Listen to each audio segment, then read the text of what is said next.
we have this idea that during disease progression, there is the spreading of pathology in the brain, and even from the brain to the periphery or the periphery to the brain.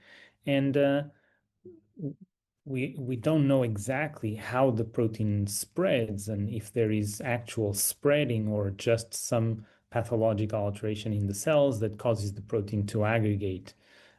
So there have been different studies on this topic, and we continue to make progress. But I would highlight again that study that suggests that maybe there's spreading of pathology from the kidney to the brain, just as an alternative possibility. There was also another recent study showing that there is maybe different types of disease progression.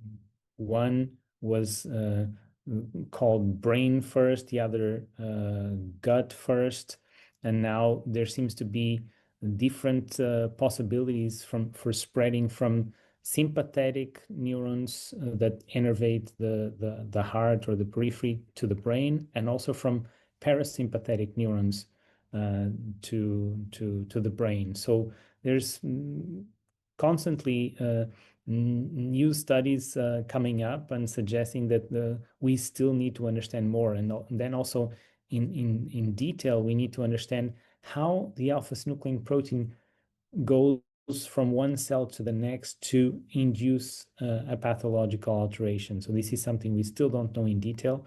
A lot of colleagues are investigating this process and looking at extracellular vesicles to understand if these can be carriers of the pathological forms of alpha-synuclein.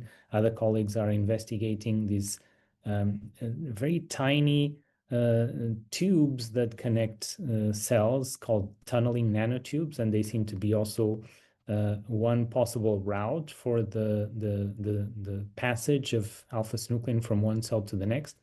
But there's other possibilities, and we need to continue to investigate to really have an idea of how we will be able to interfere with the transfer of protein and with the spreading of pathology.